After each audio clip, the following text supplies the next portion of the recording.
All All right. yours, baby. Thank you, buddy. You bet. I love you too, Eric, man. You're great. And hey, everybody. Hello. I'm a little bit, usually I'm seeing you guys out in the goat ranch area. So I'm actually at my desk. So, my wife's out there and I'll join her later. And our little goats, everybody's asking. I know they're all fine. Thank you very much. All 134 baby goats. They're all good. All good.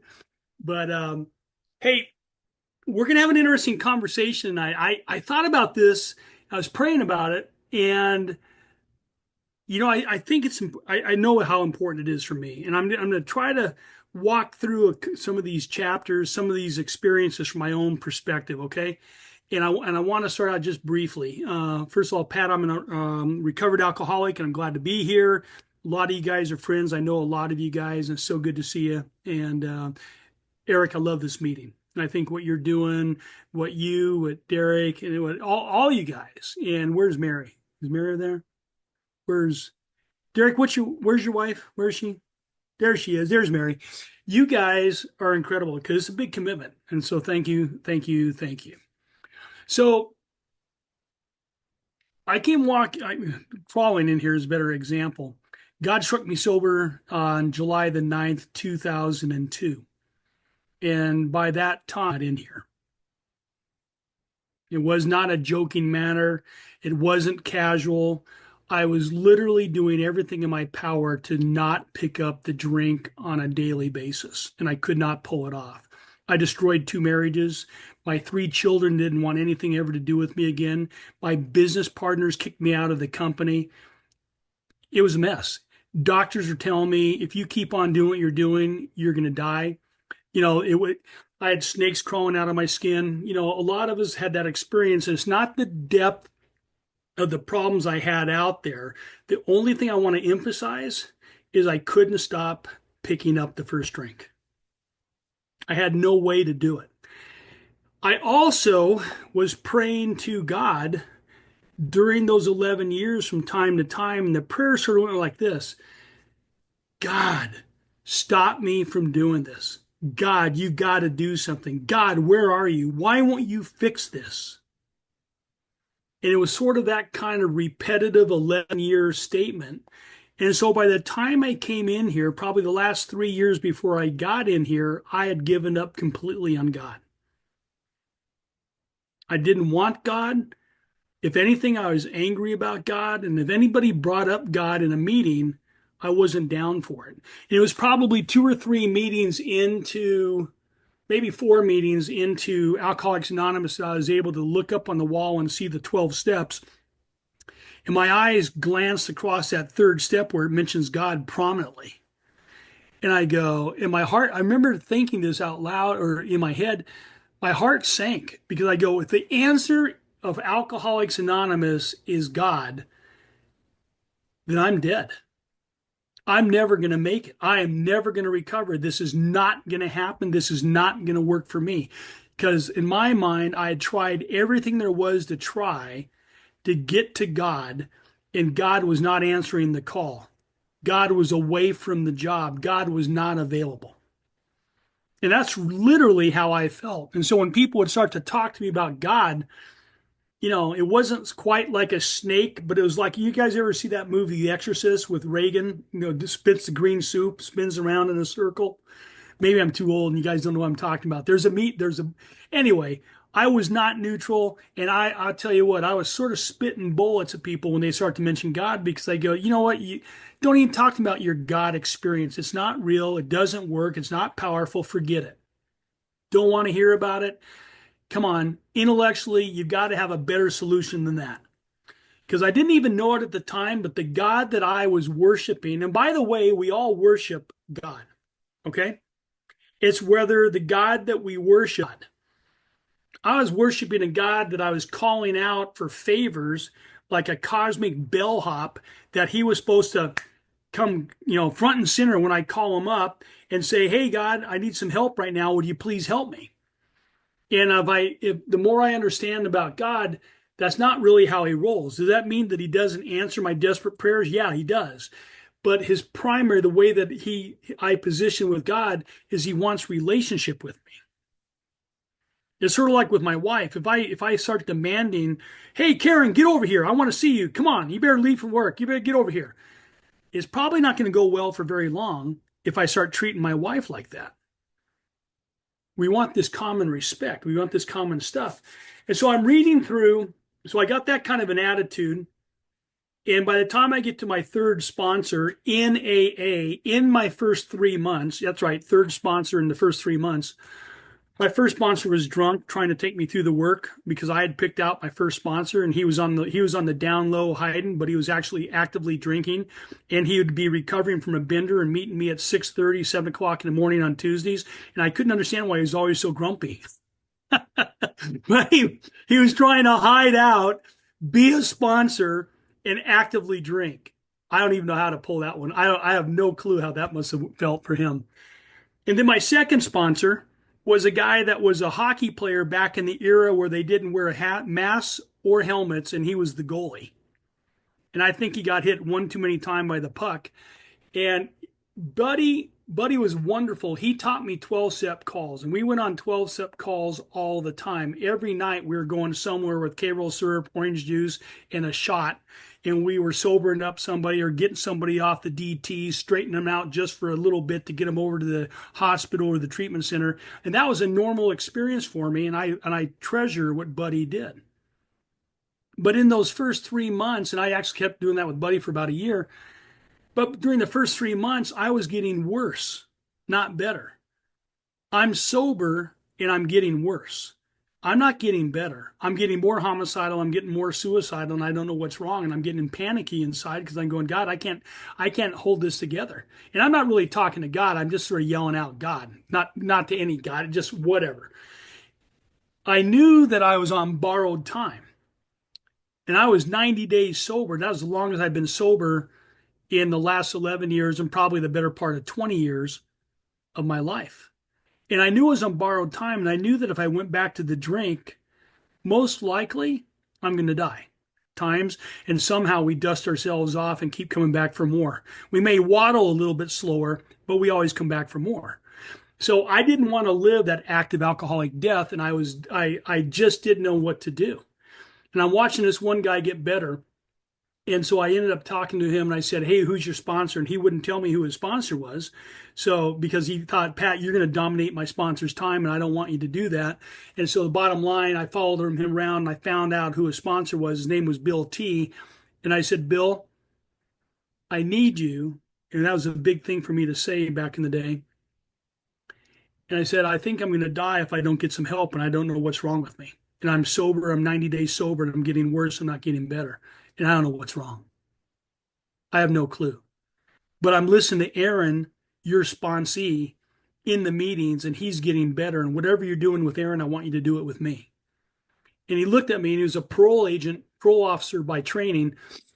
And so I had a little familiarity with that. And I said to him, "I will do whatever you tell me to do. There is nothing I won't do. I don't ever want to be where I'm at today, ever, ever." And I think he knew at some level that I was on the level with him. So he agreed to take me through the work. And we started turning from first page, turning statements into questions all the way through the end of the 164 pages.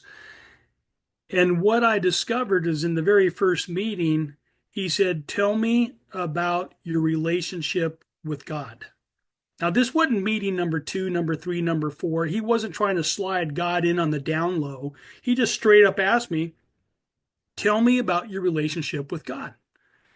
And I said, "Well, Bill, I don't have a relationship with God. And frankly, I'd like to be able to do this thing without God if it could be all done. And I, I don't even know how to answer that question other than I don't have a relationship. I don't want God.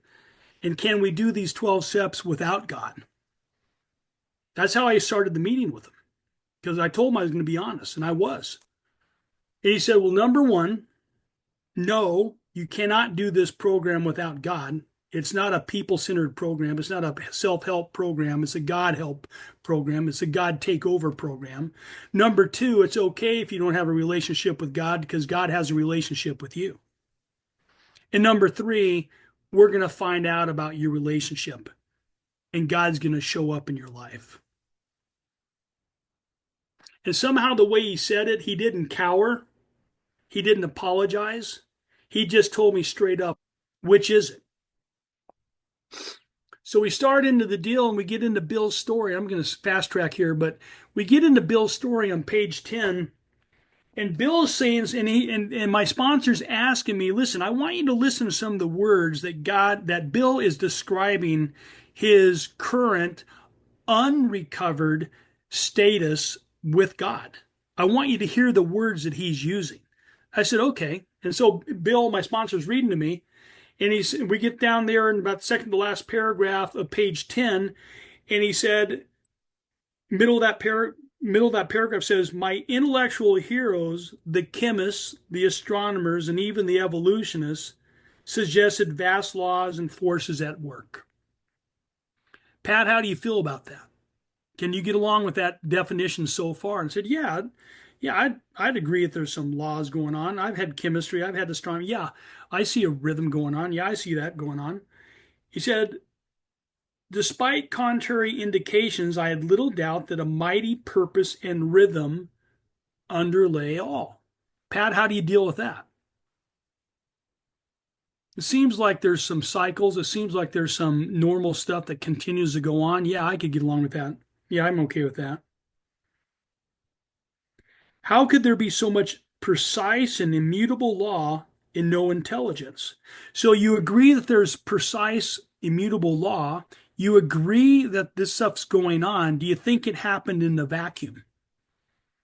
And I'm going, no, I could probably get along with that. And I want you to understand where I'm at right now. This is all intellectual.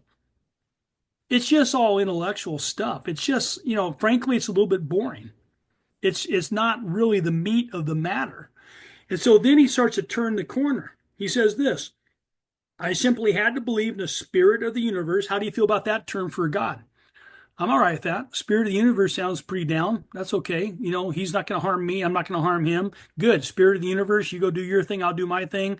If our things, meet together sometime, that's great, but that's good.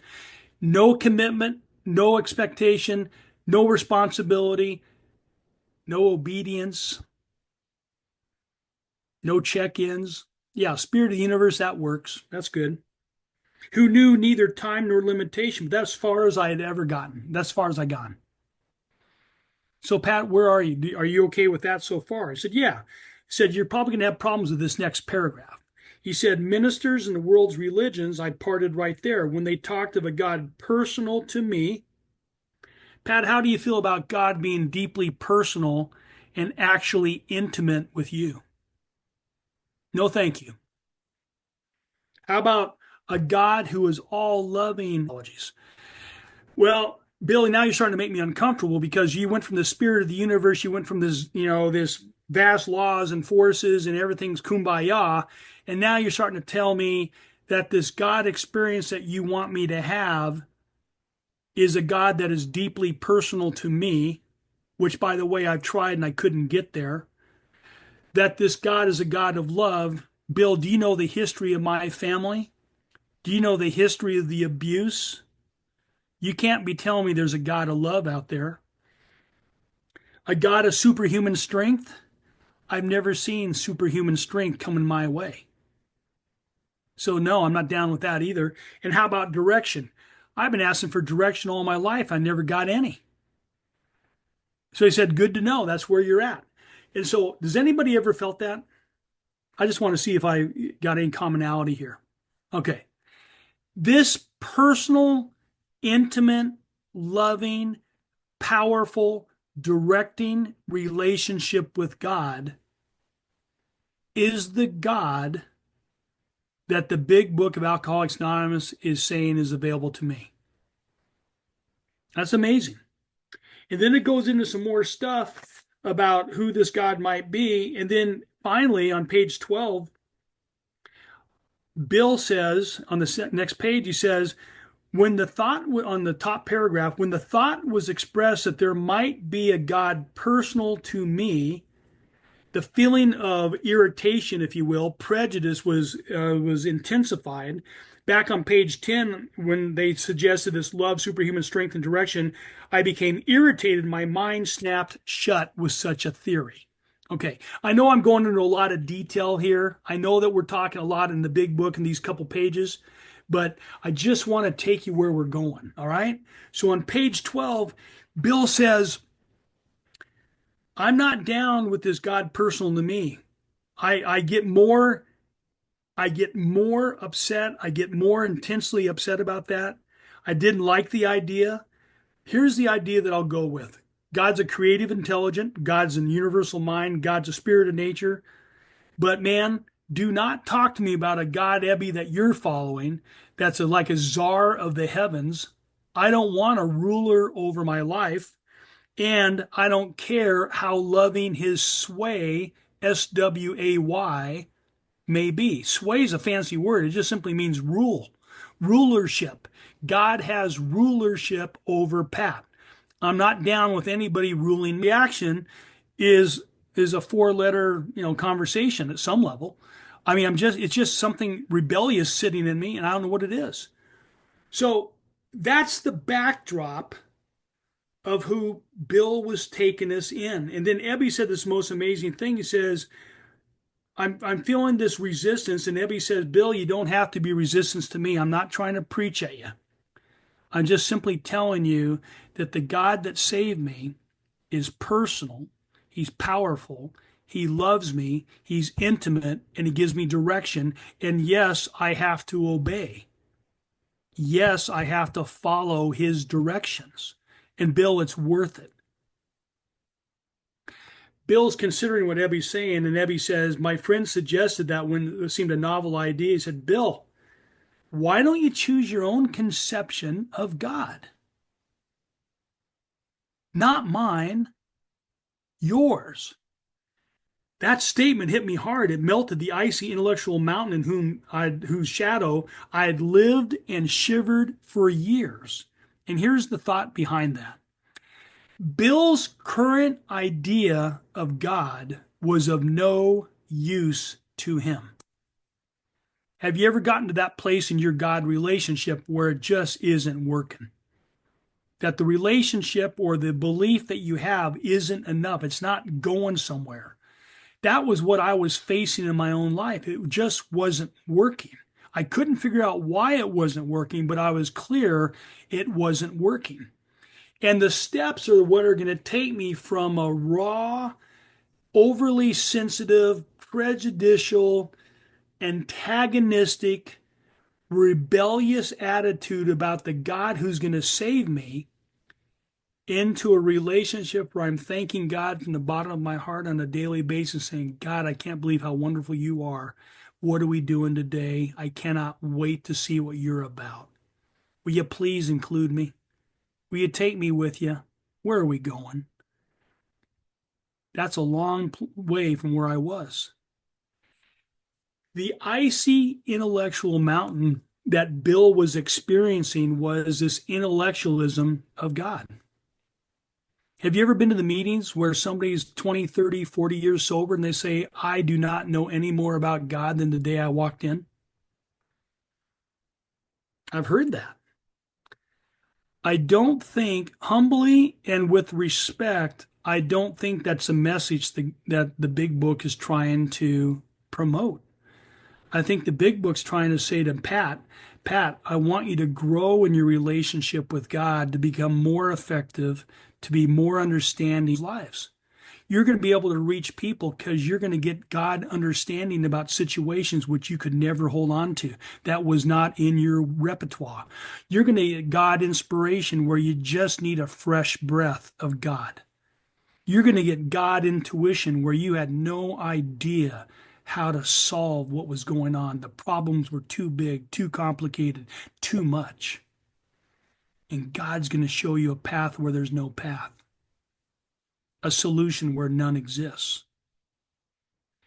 And God's going to give you the courage, Pat, to act out on making decisions when you had no courage to make the necessary decision and all you wanted to do was procrastinate and procrastinate. And tomorrow's my favorite day of the week. Can't wait till tomorrow, right? How many of you guys like tomorrow?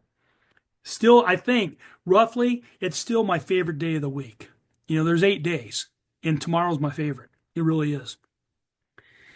So God of the universe has been pursuing me throughout this entire big book. God of the universe, I believe completely that he inspired Bill and the gang to write this book and to speak God to a bunch of rebels, to speak God to people who could not, would not ever show up to some kind of organized, normal approach to meeting God, maybe in a synagogue, maybe in a temple, maybe in a church. We just couldn't do it. Maybe some of you can, that's wonderful, but I couldn't do that. There's just no way I couldn't go there. And God pursues me through the pages in this book, and he creates this treasure map, and he gives me wins, WINSs, along the way. He gives me a win in the first step. Pat, you don't understand what's wrong with you. Let me clue you in. You got an allergy of the body, you got a mental obsession of the mind, and you're insane in your body, you're insane in your mind, and it's going to drive you back to that which is going to kill you. And oh, by the way, you absolutely will drink again. That's your truth from step one. And oh, by the way, the thing that's really driving this mental obsession is a spiritual malady, and you have no power over it. It's cunning, it's baffling, and it's powerful. Oh, yeah, it shows up and hangs out in the drink and the drug, no doubt, and destroy your life and to tear apart every relationship you've ever known. Now, I don't know about you, but when I finally heard that message, which by the way is half of the big book instructions, step one, something clicked in my heart. I go, God, I think I understand what you're saying. Now, I didn't know this God that I'm talking to, but I'm actively going in that direction because on page 13, Bill, my sponsor, said, Bill Wilson on page 12 doesn't know who this God is, doesn't want the czar of the heavens, doesn't want his loving sway in his life.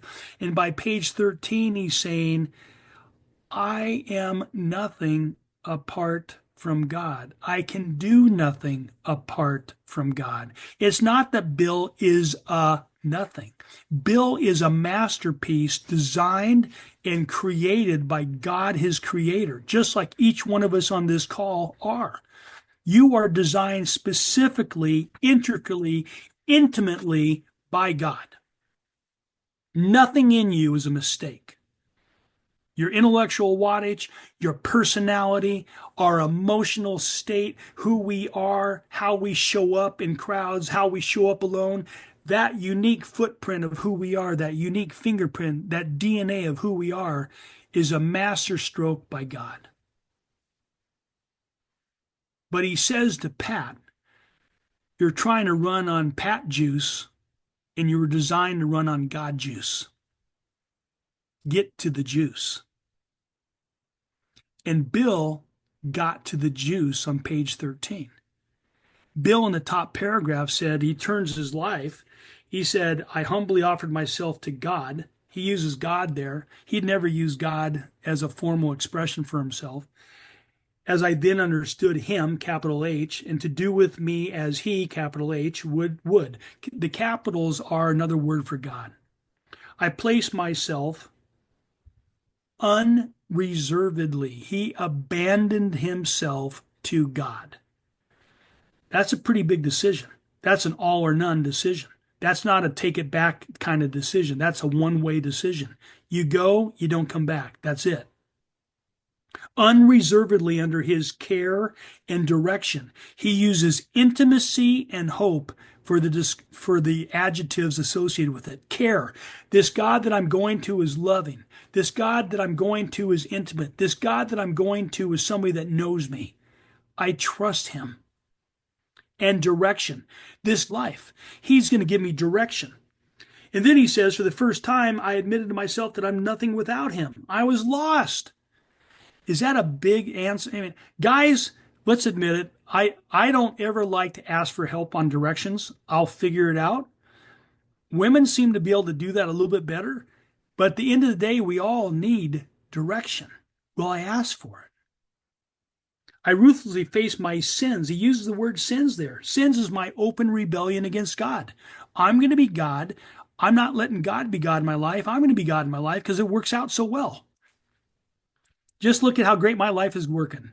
Ask my kids. Ask my 2 wives. Ask my ex-business partners. Ask my body. Ask my mind. Oh, it's just working like a dream. It's crazy, isn't it? And yet we still hold on to it. I ruthlessly faced my sins, that open rebellion against God. And I became willing to have my newfound friend. Bill found his friend. He calls him God. And Bill T, my sponsor, said, I know that you have this touchy, anxious, angry concept of God. Tell me about your concept of a friendship, Pat. Give me your best hits, if you will, for what a friend looks like that you would like to have. And by that, at that time in my life, I didn't have any friends. I didn't have anybody who was still talking to me. But I said to him, I said, I'd like a friend that would tell me the truth. I'd like a friend that was protection, that would protect me. I'd like a friend that I could hang out with. I'd like a friend that actually honestly loved me.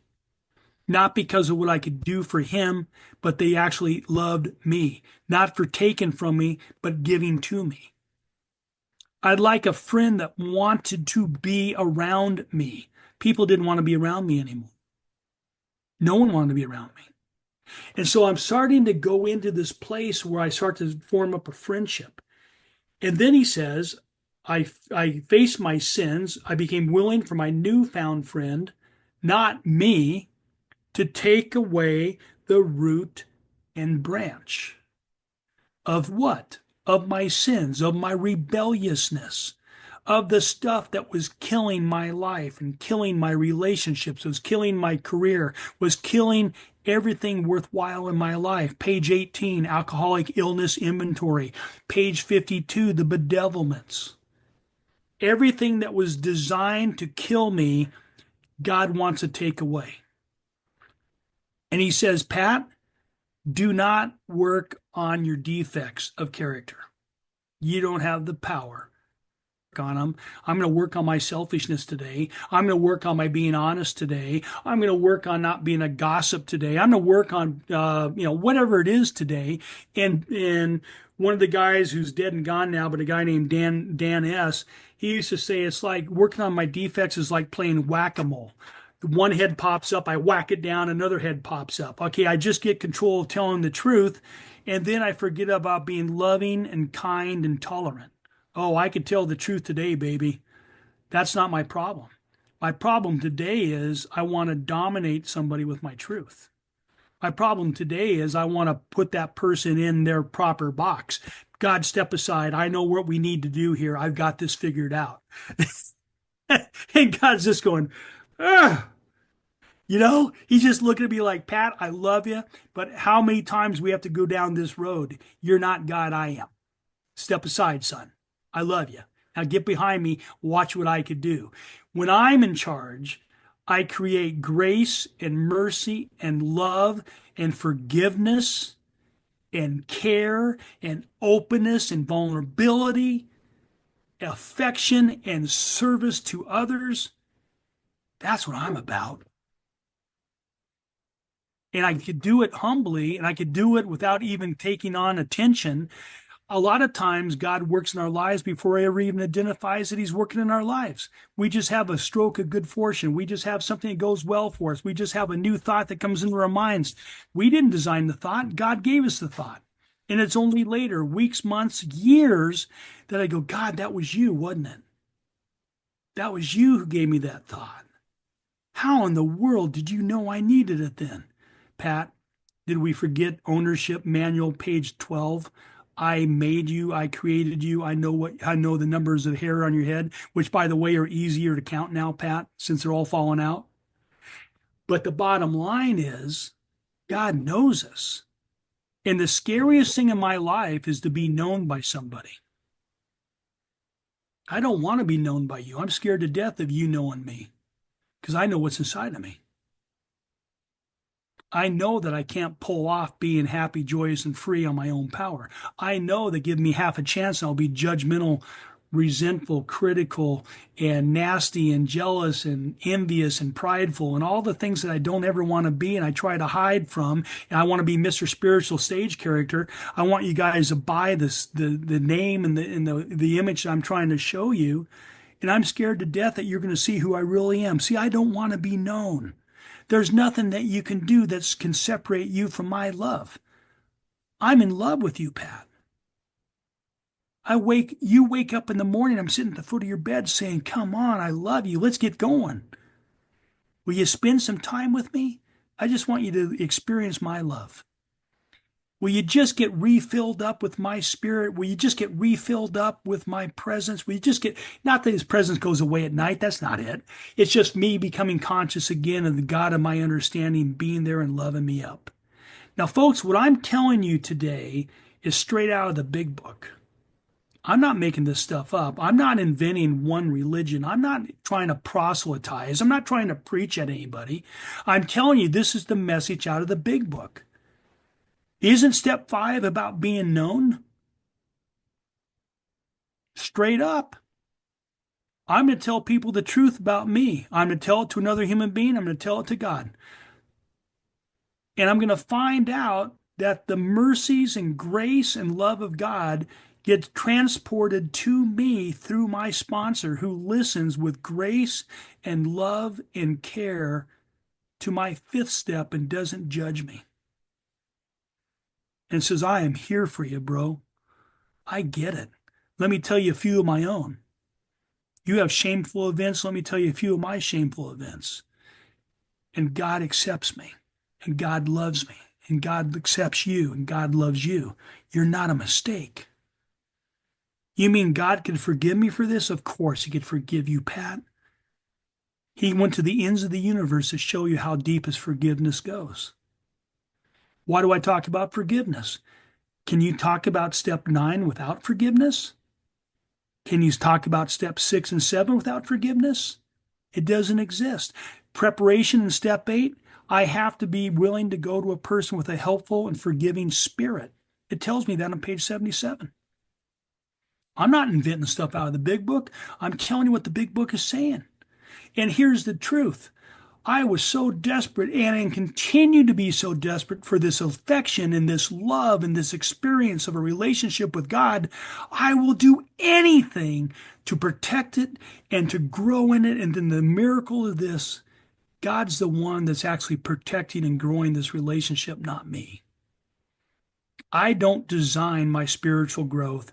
God does. God will always protect me. God will always care for me. God will always grow me up. I just have to respond to the God who is responsible for all of this. Pat, you can't remove your fears. I can. Let me. You forgot who you are. You're my kid. Pat, you don't have to live with resentment. It's a false positive. You think that it's doing you a service. You think that the shallow, choppy, chippy anger and resentment you have towards this person, you rehash it for years and years. Pat, you think taking a contract out on your wife to kill her is going to end your problems. That's right. I was this close to having a contract with my first wife to take her out. Thank God, before I ever got sober, God stepped in and blocked that from happening. That was not me. The deal was real. I'm not exaggerating. Pat, you think this resentment that goes so deep with your father can never be undone. You tell people in the very community that he lives that he is dead. And he's very much alive, and he's dead and gone now. And we, by the way, made up in a step 9 experience of amends, which was out of this world. But the bottom line was I was so angry and so hostile and so hateful to my father that I told people around him he is dead. They say, "What do you mean? I think I saw Jack a couple weeks." He's dead. "Oh, I get what you're saying. No, you really don't. He's dead." And I'd make sure people understood how awful he was. God forgive me. God forgive me. And God, through this process of step 8 and 9, did something I didn't even know I needed, and that was forgiveness and to be forgiven. And God did the impossible because I followed the instructions outlined precisely in this book. They're clear-cut instructions. The problem is Pat doesn't want to follow them. Pat wants to shave off this, that, and the other. I want to do a drive-by on my resentments and say to myself, I deserve to have this resentment. I want to do a drive-by on the real root cause of what it's affecting deep down inside of me about my self-worth. I want to not look at the fear that's so deep because I don't trust the God who loves me to remove it. So why in the world would I ever face it? And why am I keep blowing up relationships with women? I couldn't have an honest relationship with a woman. I went through 2 marriages. The first woman was completely different than the second woman, and their resentments towards me were exactly the same.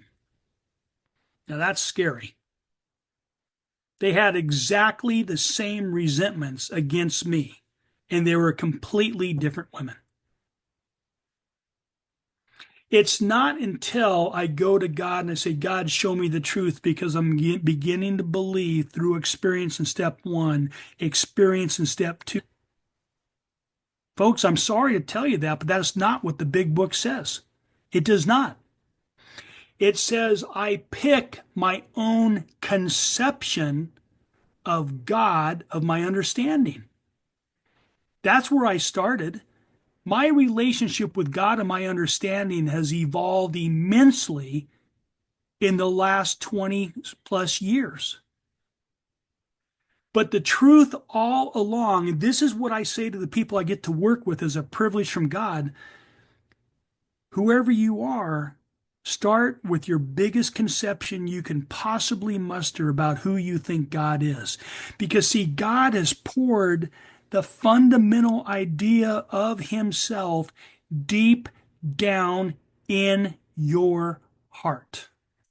It's there.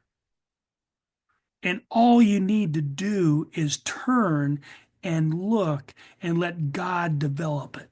And at some point, and I want you to hear this, we ask God to come live in our heart. The concept of God is in our heart, but we ask God to come live in our heart. That's what Bill did. Bill, in his story, says that Winchester Cathedral experience came back to him, and he said, I needed and I wanted God, and he came.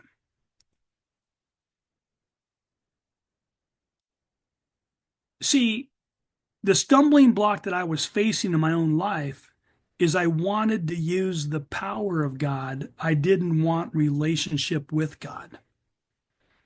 I wanted God to solve my problems for my sake, my way. I didn't want God to change me for his sake and for his way. God says that he is going to be the center of my universe for the rest of my life, and it's not a bad bet, Pat. It's going to pay out. It's going to be a perfect grand slam. Pat, you're going to serve me for the rest of your life. Well, what about me, God? What about me? What about my needs? What about my rights? What about my time? What about my money? What about my relationships? What about my? And God looks at me and says, the my has been what's killing you. Why do I get that? Where do I get that from?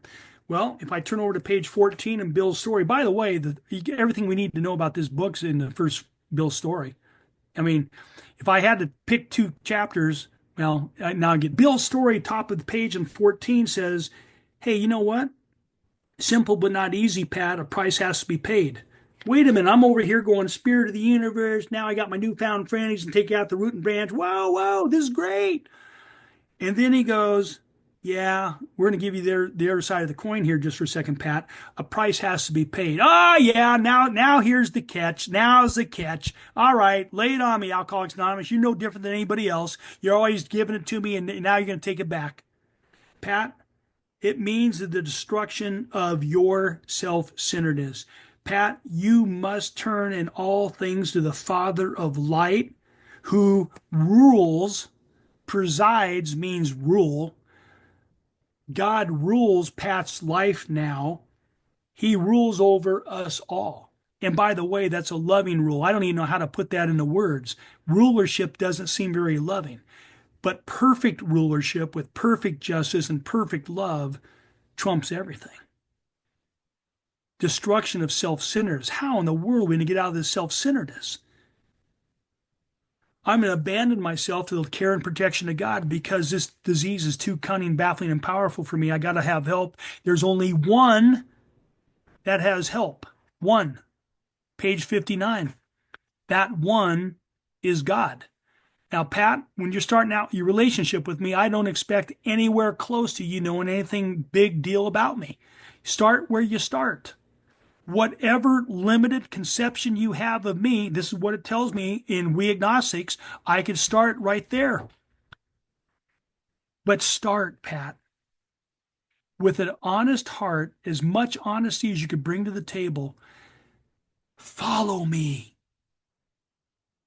I'm going to grow in this step 11 experience of intuition. I'm going to grow in this sixth sense. I'm going to start to sense God's presence and his direction, knowledge of his will, and the power to carry it out. And it says that I'm going to start carrying the vision of God that he's designed for Pat, that he's designed for Tamara, that he's designed for Eric, that he's designed for Shawnee Boy, that he's designed for Rachel, all of us on this call, every single one of us, right, Glenise? Every single one of us. We take that knowledge of God imparted to us and we act on it. Pat, I want you to pray with your colleague in the business. Well, God, if I pray with my colleague in the business, girl, my boy needs this, and I'm going to use you as my agent. Will you be my agent today? Will you be my spearhead?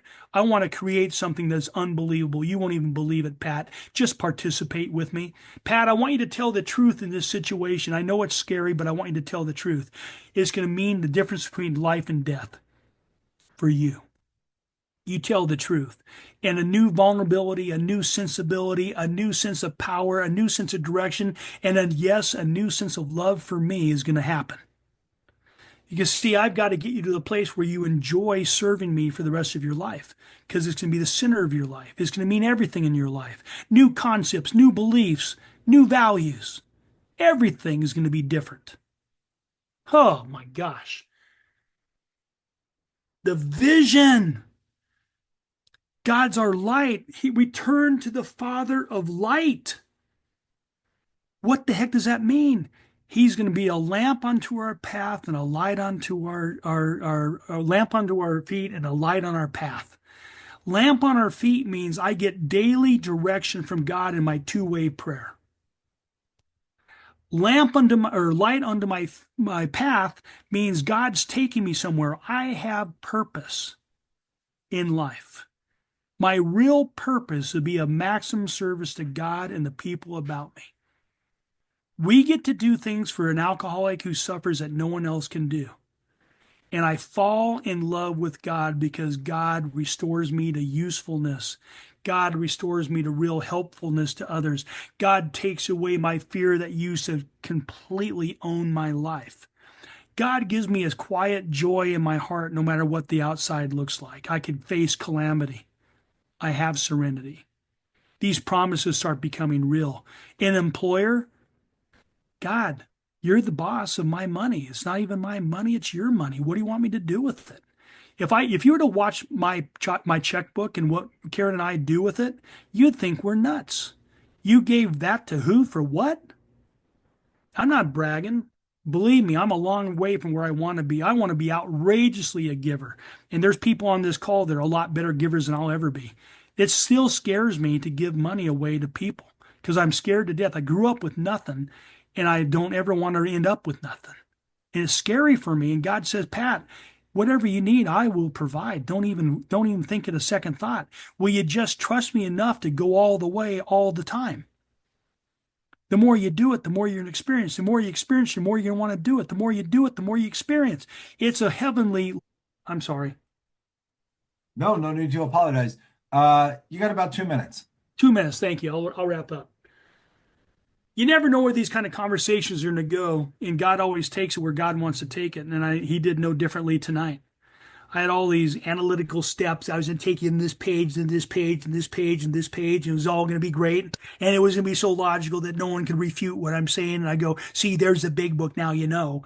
And God's saying, Pat, step out of the way, son. I want to love these people. I don't want to educate these people. I want to love these people. They don't need education. Pat, education never saved you.